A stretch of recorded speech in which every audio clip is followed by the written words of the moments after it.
Raghuvanshi civil service academy में आपका स्वागत है। और जैसे कि आपको पता है, आजकल का जो मुख्य विषय चल रहा है वो भारत और मालदीव विवाद चल रहा है। तो आखिर ये भारत और मालदीव विवाद है क्या, इसको जानने के लिए आज मैं एक छोटी सी वीडियो आपके सामने लाया हूं और इसी चर्चा में हम लोग भारत मालदीव विवाद को समझेंगे।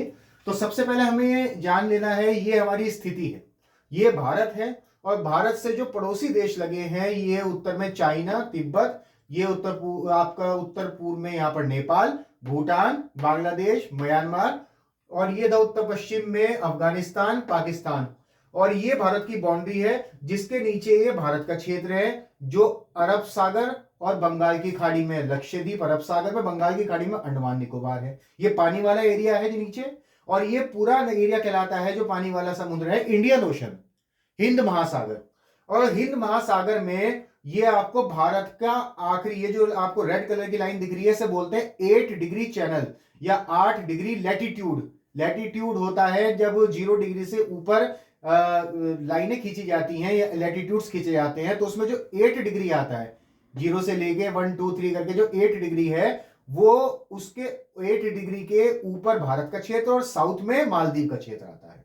तो इंडियन ओशन में ये मालदीव आपका यहां पर इस स्थिति में है, और दोनों भारत और मालदीव को जो अलग रेखा करती है वो है 8 डिग्री चैनल। तो ये जो मालदीव है, आज इसी के साथ हमारा जो विवाद है वो चर्चाओं में है। तो इस विवाद को जानने से पहले हम लोग थोड़ा सा इसकी पृष्ठभूमि समझ लेते हैं कि आखिर मालदीव के साथ हमारे संबंध किस प्रकार से थे और कहां हमारे संबंधों में खटास आनी शुरू हुई। तो सबसे पहले हम लोग बात करते हैं भारत और मालदीव की। तो भारत जो था, हमारा जो भारत है, आप सबको पता है कि हम ब्रिटेन के उपनिवेश में रहे हैं और ब्रिटेन ने हमारे ऊपर कब्जा रखा है, और 1947 में हम लोग आजाद हुए हैं। तो 1887 में मालदीव के ऊपर भी ब्रिटेन का कब्जा था और वो 1965 में आजाद हुआ। लेकिन जब वो आजाद नहीं हुआ था तो भारत उसकी किसी न किसी रूप में मदद करता रहा है, और सामानों के आयात जो है उस पर वो भारत के ऊपर निर्भर रहा है, और भारत ने भी कभी उसको सामानों के किसी भी प्रकार की वस्तु के लिए या एक्सपोर्ट के लिए मना नहीं किया, और भारत लगातार उसकी मदद करता रहा है। और पहला भारत ऐसा देश है जिसने मालदीव की स्वतंत्रता को मान्यता दी, ऐसा भारत ही पहला देश है। तो यहां से पता लगता है कि भारत और मालदीव के संबंध ठीक चले, और जब मालदीव आजाद हुआ तब भी उसने कभी भी भारत के साथ सही व्यवहार किया, सौहार्दपूर्ण व्यवहार किया, और अपने जो व्यापार है उसको बढ़ाने का लगातार प्रयास किया और अपने संबंधों को अच्छा रखा। भारत और मालदीव संबंधों को अगर हम बात करें तो हम 2 क्षेत्रों में यहां पर उसको डिवाइड करके पढ़ सकते हैं। एक तो आर्थिक क्षेत्र यानी इकोनॉमिक क्षेत्र, फील्ड, और एक रक्षा क्षेत्र यानी डिफेंस।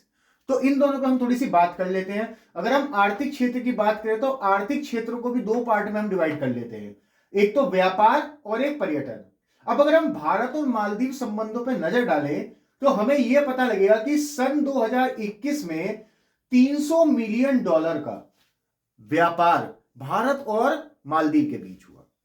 इसके बाद यह व्यापार बढ़ा, 2022 में $501 मिलियन का हो गया, और 2023 में भी दिसंबर तक $416 मिलियन का यह व्यापार हो चुका है। तो इससे पता लगता है कि भारत जो है मालदीव का एक बहुत बड़ा व्यापारिक वो है साझेदार, और मालदीव का भारत तीसरा सबसे बड़ा व्यापारिक साझेदार है। अब हम बात कर लेते हैं पर्यटन की। जब हम पर्यटन की तरफ देखते हैं तो आपको पता है मालदीव एक बहुत अच्छा टूरिस्ट प्लेस है, और 2021 में 2.91 लाख भारतीय वहां पर टूरिज्म के लिए गए। अगले साल 2022 में 2.41 लाख भारतीय वहां पर गए, और 2023 में भी दिसंबर तक 1.93 लाख भारतीय टूरिज्म के लिए वहां पर जा चुके हैं। तो इससे पता लगता है कि व्यापार में भी अच्छा है और पर्यटन भी हमारा भारतीय का बहुत अच्छा है, यानी मालदीव हम लोगों को पर्यटन के क्षेत्र में काफी पसंद आता है। यहां तक सब सही। और मालदीव का भी यह समझ में आता है कि मालदीव की जो अर्थव्यवस्था है वो पर्यटन एक बहुत महत्वपूर्ण कड़ी है मालदीव के लिए, यानी पर्यटन एक बहुत बड़ा क्षेत्र है मालदीव के लिए। इसके बाद हम बात करते हैं कि भारत ने पर्यटन के लिए वहां पे कई केंद्र भी उसके साथ मिलकर स्थापित किए हैं, पर्यटन एवं अध्ययन केंद्र भी स्थापित किया, और भी कहीं इंदिरा मेमोरियल, कई सारे पर्यटन केंद्र और अन्य केंद्रों की स्थापना की है, यानी भारत और मालदीव के संबंध बहुत अच्छे हैं। अगर हम रक्षा क्षेत्र की बात करें तो समय समय पे कई सारे सैन्य अभ्यास दोनों देश आपस में करते आए हैं।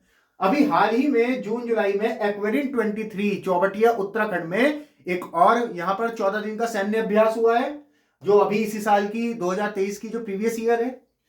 और 2021 में ये यहां पर थोड़ा सा इंपॉर्टेंट पॉइंट हो जाता है, 2021 में यूटीएच नाम का एक द्वीप है, वहां पर तटरक्षक बंदरगाह बनाया गया दोनों देशों की सहमति से, एक साइन हुए।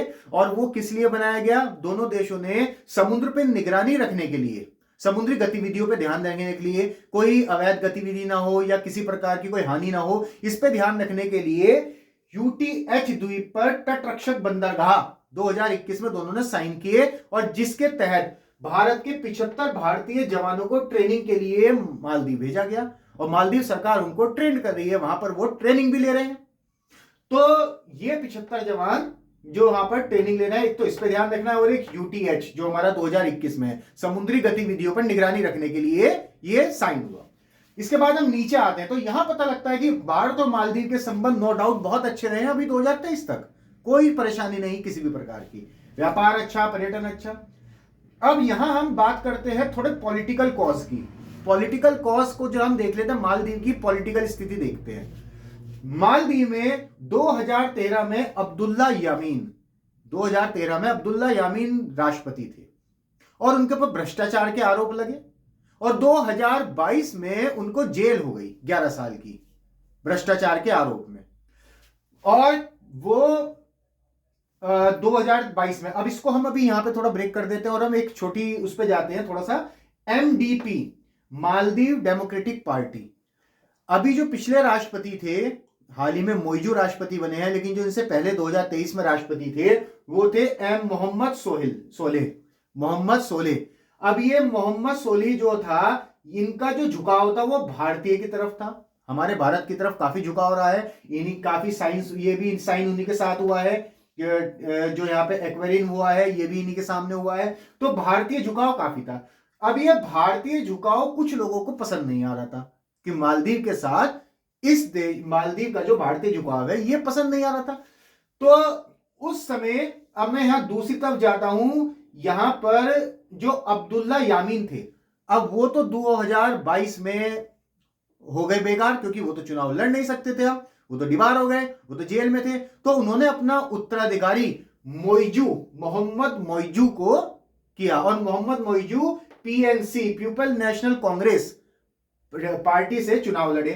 अब मोइजू का थोड़ा सा हम परिचय ले लेते हैं। जो मोइजू थे वो लंदन से इंजीनियरिंग किए हुए हैं, वो गवर्नमेंट सर्विस में भी रहे हैं एज ए टेक्नीशियन इंजीनियरिंग, और अब्दुल्ला यामीन की सरकार में मिनिस्टर रहे हैं, और माले के मेयर भी रहे हैं, उनका भी कार्यभार संभाला है। तो अच्छी खासी राजनीतिक हस्ती थे। लेकिन यहां पे इन दोनों में एक चीज कॉमन है, अब्दुल्ला यामीन और मोइजू में, ये दोनों चीन को बहुत सपोर्ट करते हैं। दोनों चीन को बहुत सपोर्ट करते हैं। अब्दुल्ला यामीन भी चीन के सपोर्टर हैं, और मोइजू भी चीन को काफी सहयोग देते हैं, और काफी अच्छे संबंध है इनके चीन के साथ।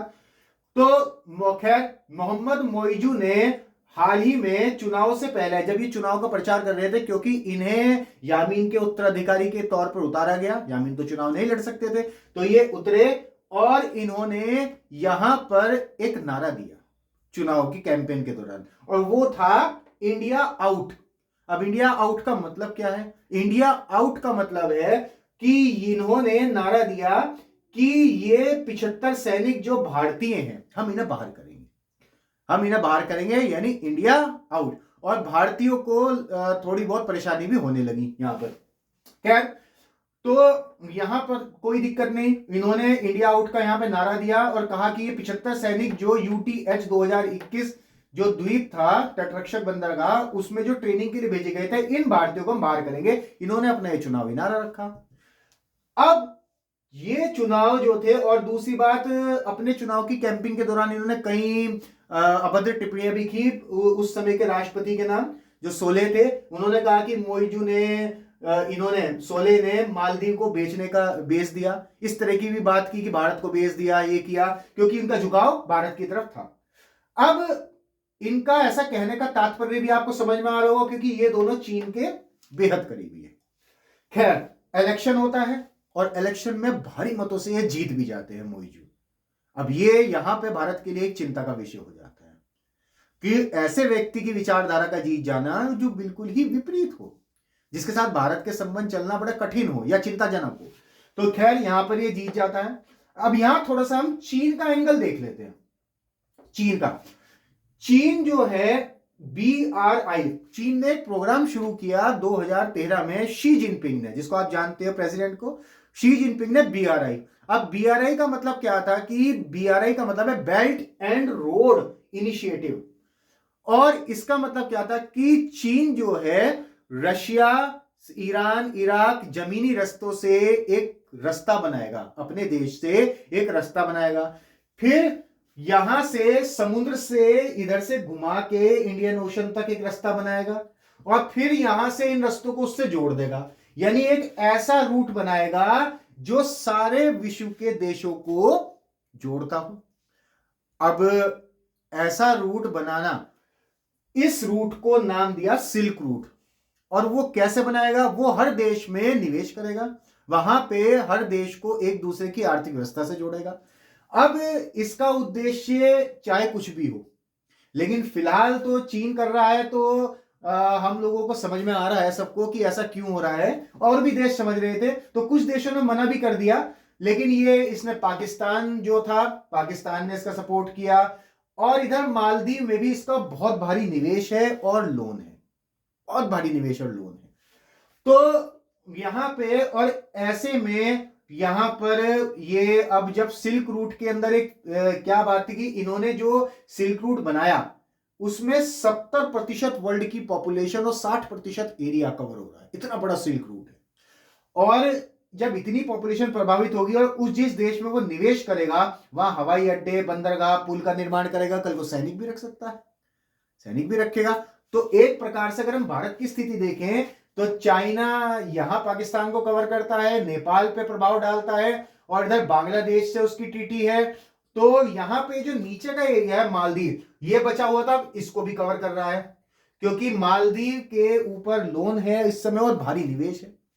खैर, चीन की स्थिति ये है, और चीन के मोइजू जो है ये कट्टर समर्थक हैं। अभी हाल ही में वो चीन यात्रा से आए हैं और वहां पर उनका रेड कारपेट से स्वागत हुआ है। रेड कारपेट पे जो स्वागत हुआ है उनका, वो बहुत जानदार स्वागत हुआ है। खैर, अब ये तो थी स्थिति जो चली आ रही है एक लंबे समय से। तो यहां आज के विवाद की बात कहां से आ गई? अब विवाद उठता है यहां, करंट कॉज। इस समय का विवाद क्या है? समय का विवाद क्या है कि हमारे भारत के माननीय प्रधानमंत्री जी लक्षद्वीप के टूरिज्म को प्रमोट करने के लिए वहां पर जाते हैं, और इस टूरिज्म को प्रमोट करने के लिए वो यहां पर अपनी कुछ पिक्चर्स ट्विटर पर डाल देते हैं, ताकि लक्षद्वीप के जो पर्यटन है उसको प्रमोट हो, और यहां पे जो वो है पर्यटक आए देश विदेश से, तो कुछ गलत नहीं है। लेकिन इस चीज का जैसे इंतजार ही कर रहा था मालदीव, तो मालदीव के 3 मिनिस्टर हमारे माननीय प्रधानमंत्री जी पर रूट कमेंट्स करते हैं, अभद्र टिप्पणियां करते हैं हमारे प्रधानमंत्री जी पर। अब यह देखकर भारतीय तो चुप रह नहीं सकता, तो हमारे भारतीयों ने भी इसका अपोज किया, आर्ट अपोजिशन किया, और उन्होंने कहा कि कोई एक्शन लिया जाए और यहां पर टूरिज्म बैन किया जाए। उन्होंने विनती की कि कोई भी बॉलीवुड, हॉलीवुड या कोई भी हमारे देश का कोई भी व्यक्ति यहां से वहां पर टूरिज्म के लिए ना जाए। अब ये चीज तूल पकड़ गई, और इतनी बड़ी पकड़ गई कि वहां की सरकार को एक्शन लेना पड़ा। अब एक्शन लिया तो उन तीनों जो मंत्री थे उनको कर दिया सस्पेंड। हालांकि ये सस्पेंड का पहला मामला हमने सुना है, क्योंकि कर्मचारी सस्पेंड होता है, मंत्री तो सस्पेंड होता नहीं है। तो खैर, यहां पर फिर भी मंत्री को ये सस्पेंड कर दिया। अब यहां पर मेन कॉज जो है कि ये तो आज अभी की फिलहाल की स्थिति है, जो फिलहाल यहां का जो मुद्दा चल रहा है, लेकिन इसकी पृष्ठभूमि यहां शुरू होती है मोहम्मद मोइजू से। तो ये पूरा का पूरा जो मामला है आपने देखा, ये भारत मालदीव विवाद का है, और अब इसके मेन कॉज आपको पता लग चुका है। एक तो चाइना से मोइजू का प्रेम, दूसरा चाइना का जबरदस्त इन्वेस्टमेंट जिसके दबाव में है मालदीव सरकार, और तीसरा चाइना के दिए गए लोन मालदीव के ऊपर जो कर्ज के रूप में है। तो ये तीनों कहीं ना कहीं एक मेन कॉज के रूप में निकल के आते हैं। अब आगे अगर हम देखेंगे आगे की, अब देखा जाएगा कि दोनों पर क्या इफेक्ट पड़ेगा, दोनों देशों पर, क्योंकि मालदीव का मेन सोर्स पर्यटन है और अगर हमारे यहाँ के पर्यटक वहां जाने बंद कर देते हैं तो लगभग 3 लाख पर्यटक हर साल वहां जाते थे, तो उसकी इकोनॉमी पे असर तो पड़ेगा। हालांकि समाप्त नहीं होगी इकोनॉमी, लेकिन असर जरूर पड़ेगा उसकी इकोनॉमी पर। तो अब हमारे भारत के जो लोग हैं और हम भी उसमें शामिल हैं और हमारे भारत के प्रधानमंत्री जी भी, हम तो यही कहेंगे कि मालदीव ना जाके आप लोग लक्षद्वीप या अंडमान निकोबार की तरफ अपने यहाँ टूरिज्म डेवलप कीजिए, आप वहां जाइए घूमने। तो ये आपका मालदीव भारत विवाद था जो अभी यहां पर चल रहा है। अब आगे देखते हैं इसमें क्या इफेक्ट पड़ने वाला है दोनों के ऊपर। तो आज हमने मालदीव और भारत का विवाद समझा। चलिए।